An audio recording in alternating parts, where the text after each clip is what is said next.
Yeah, that's a great question. Maybe it's helpful if I say a few words about how I would define what a product strategy is, or what I mean by product strategy.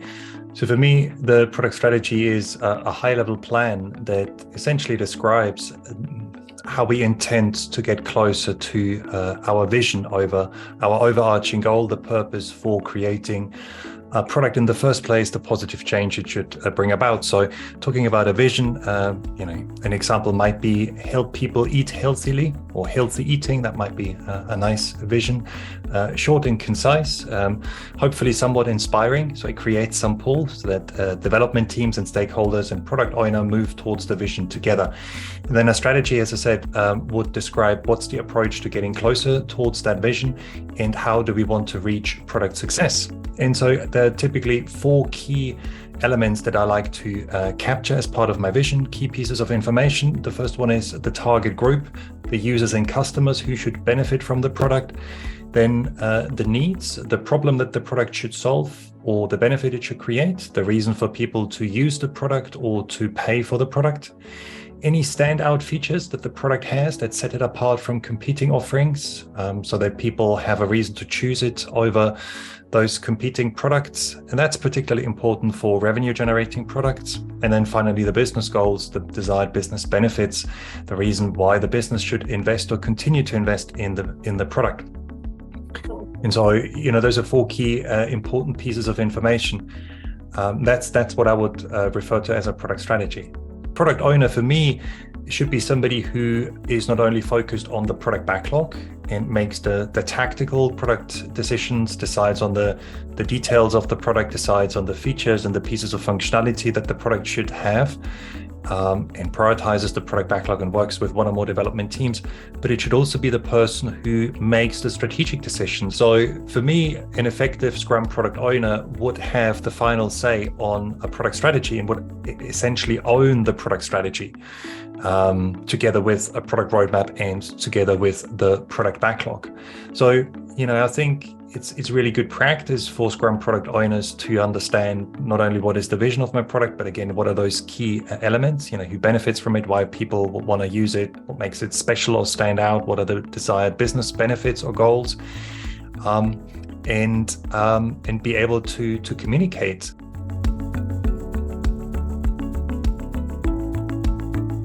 Product strategy is best thought of, or strategizing the effort to create and validate and then update and evolve a product strategy together with a product roadmap is best thought of as a team effort. And so for me, the development team members, or at least representatives from the development teams, should help the product owner create an initial product strategy and then test that strategy, validate that strategy, for instance, by carrying out direct observations or talking to users or maybe building prototypes, and then help the product owner regularly review, inspect, and adapt the product strategy.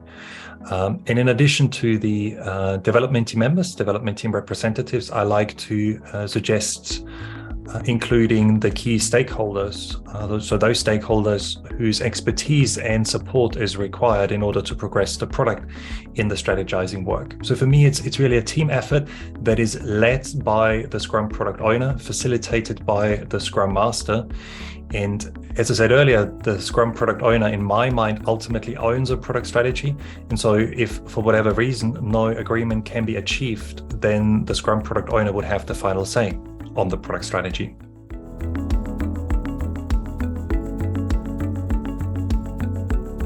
I think product people, Scrum product owners, are often pressed for time, which is partly due to the role that people play. It's a very multifaceted role. There's lots to it. I mean, I talked about the Scrum product owner ultimately owning the product strategy and then attending to the product roadmap and the product backlog. And do you know what I mean? There's a lot to do. It's keeping an eye on the competition, on the market in general, on trends, technology trends, regulatory trends, understanding what's happening inside the business, and then, testing out ideas through specific product increments and collecting feedback, analyzing that, working with KPIs, key performance indicators, analyzing that data. I mean, the list goes on and on and on. So there's a lot to do. And because there's a lot to do, what sometimes happens is that product owners deprioritize the important, the important but not urgent work. And investing in learning and development measures, honing existing skills and developing new skills is one of those things that often just doesn't get done, or doesn't get addressed as much as it should. And that is, I find, a shame, because not only obviously as individuals we benefit from picking up new ideas and challenging existing perspectives and viewpoints, but because product management is such a rich profession, it takes, in my experience, many years to become a competent, well-rounded Scrum product owner. And Scrum, and not only Scrum, I guess, has changed somewhat in recent years, but also particularly product management has seen a lot of change in the past 10, 15 years. So, the profession has changed quite a bit. So I think it's really important that Scrum product owners ring fence some time in order to develop their skills. And one way to do this, something I've suggested is to create a learning roadmap and work with quarterly learning goals, and keeping track of them. So, again, that, all the learning and development work doesn't get forgotten, it doesn't get deprioritized. And then, at some point in time, you just find yourself a little bit out of your, sort of short of skills and short of knowledge, short of expertise, right? Because you've just left it too long to hone your skills and acquire new skills, particularly. I guess there are quite a few things I would have liked to know in hindsight, would have benefited from knowing in hindsight when I started out in product management. We talked about strategy, we talked about the product owner ultimately owning the product strategy. And for me, it took me quite a few years to realize that is a key responsibility and a key success factor for being a Scrum product owner, being empowered to take charge of strategic product decisions, but also being qualified, talking about learning and development measures, building up the knowledge, building up the expertise to be able to make those decisions. So that's certainly something I wish somebody would have told me right when I started with Scrum, which I think was around, somewhere 2001 onwards.